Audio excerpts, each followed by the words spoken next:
찬바람이 불어오면 생각나는 과일이 있습니다. 겨울과 뗄래야 뗄 수 없는 귤입니다. 지금은 집집마다 박스채로 보관해두고 먹을 정도로 값도 저렴하고 흔한 과일인데요. 고려시대, 조선시대 때는 왕실에서만 접할 수 있는 진귀한 음식이었습니다. 민간에서는 약재로 쓰일 만큼 귀한 식품이었다고 합니다. 귤에 대한 사랑은 현대까지 이어져 오고 있습니다. 작년 한 설문조사에서 한국인이 가장 좋아하는 과일 2위로 귤의 이름이 올라가기도 했답니다. 새콤달콤한 맛에 까서 먹기도 간편한 데다가 가격까지 저렴하니 좋아할 수밖에 없는 과일입니다. 그런데 당뇨나 당뇨 전 단계이신 분들은 귤이 당뇨에 좋다, 아니다 하는 수많은 말들로 혼란스러우셨을 겁니다. 절대 먹지 마라. 몸에 좋으니 먹어도 된다. 라는 상반된 주장들을 보면서 귤을 먹어도 되는 건지 안 되는 건지 불안해하고 고민하신 적 있으시죠? 그래서 오늘 슈퍼푸드 101에서 그 고민을 확실하게 정리해드리겠습니다. 역사적으로 귤은 귀하디 귀한 식품이었습니다. 조선시대 때는 감귤을 활용한 독특한 과거 시험이 존재할 정도였다고 하는데요. 이른바 황감제라는 이름으로 제주도에서 진상한 감귤을 성균관 유생들에게 하사하며 시험을 치렀다고 합니다. 왕에게 진상하는 진상품 중 유일하게 감귤만이 과거 시험에 활용되었다고 하니 귤이 얼마나 귀하게 여겨졌는지 느낌이 오시죠? 그럴 만한 이유가 있습니다. 우리가 그동안 새콤달콤한 맛 좋은 과일로만 여겨왔던 귤이 사실은 몸에도 좋은 건강식품이었기 때문이지요. 우선 귤에는 비타민C가 아주 풍부합니다. 사과의 20배, 배의 10배에 달할 만큼 많아서 하루에 귤 2개 정도를 먹으면 하루 권장 섭취량을 충족시킬 수 있습니다. 비타민C는 면역력 향상에 도움을 주어 감기 예방에도 참 좋습니다. 당뇨 환자들에게 감기 예방이 아주 중요하다는 사실 알고 계셨나요? 당뇨 환자는 면역 체계가 약해져 감기 같은 감염 질환에 걸리기 쉬운데요. 감기에 걸리게 되면 이에 대응하기 위해 우리 몸은 스트레스 호르몬 수치를 상승시킵니다.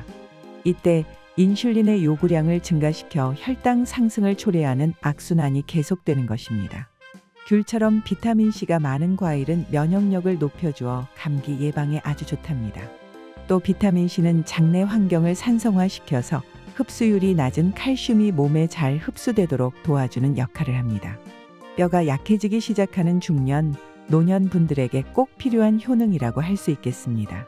그리고 귤에 들어있는 섬유질, 칼슘 성분은 콜레스테롤 수치를 낮추고 혈압을 떨어뜨리는 데 도움이 됩니다.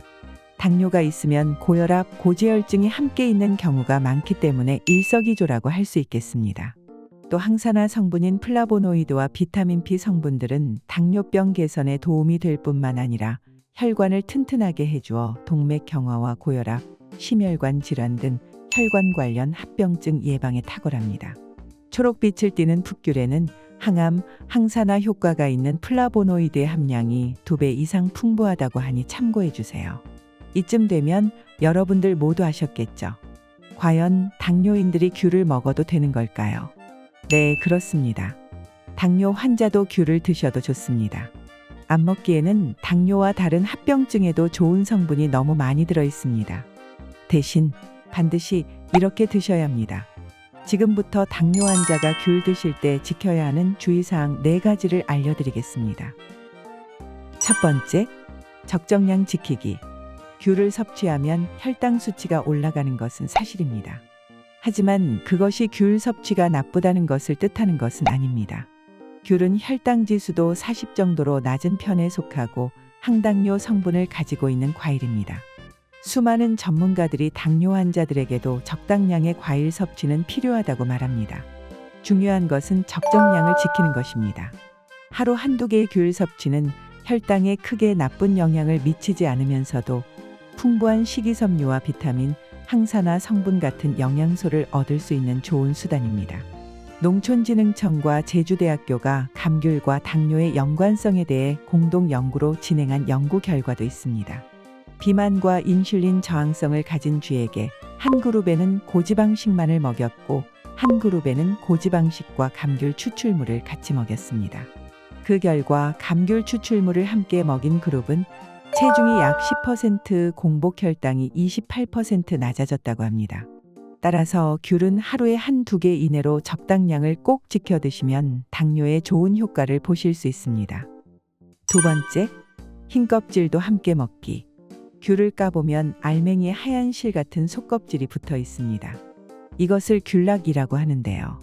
귤락의 맛이나 식감이 싫어 벗겨 드시는 분들도 있는데 절대 그렇게 하시면 안 됩니다.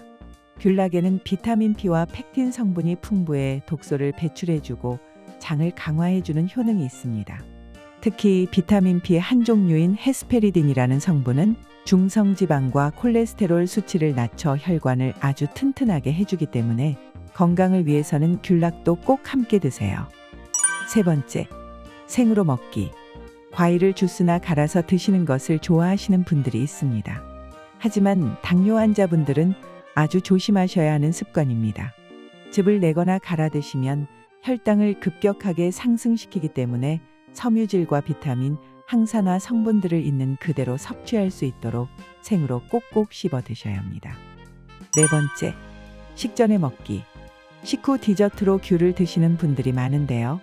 식후 과일 섭취는 식사로 올라간 혈당을 또다시 더욱 올려주어 췌장에 무리를 주기 때문에 당뇨인들이 절대로 하면 안 되는 습관입니다. 대신 식사 1시간 전쯤에 귤을 섭취하면 혈당의 급격한 상승도 막을 수 있고 미리 살짝 배를 채워줌으로써 식사량을 줄이는 효과도 있습니다. 귤의 좋은 효능들을 100% 발휘하기 위해서는 식사와 식사 사이에 간식으로 한두 개를 섭취하시는 것을 추천합니다. 추가적으로 여러분들께 추천해드리고 싶은 귤 섭취 방법이 있습니다. 귤을 드시고 나서 껍질을 버리지 마시고 차로 만들어 드시는 것을 추천해드립니다. 귤의 껍질을 보시면 하얀 귤락이 잔뜩 붙어 있습니다. 아까 귤락에 비타민 P가 많다는 것 말씀드렸죠? 과육보다 최대 5배는 많은 비타민 P가 함유되어 있어 콜레스테롤 수치를 낮추는데 참 좋고요. 비타민 C 역시 아주 풍부합니다. 과거 조선시대 내내 귤 껍질을 말린 진피는 주요한 약재로 사용되었을 정도로 몸에 좋습니다. 깨끗이 씻은 귤 껍질을 말려 뜨거운 물에 우려 마시면 소화 기능과 면역 기능에 이보다 좋을 수가 없습니다. 귤은 버릴 것 하나 없는 과일입니다. 달콤한 과육은 물론이고 하얀 속껍질인 귤락과 껍질까지 몸에 좋은 성분을 풍부하게 갖고 있기 때문이죠. 당뇨인들에게도 좋은 성분들이 풍부한 귤. 오늘 알려드린 4가지 주의사항을 지켜서 마음 놓고 안전하게 귤을 섭취하세요. 슈퍼푸드 101과 함께 하루 한 끼 건강한 습관을 만들어 보세요.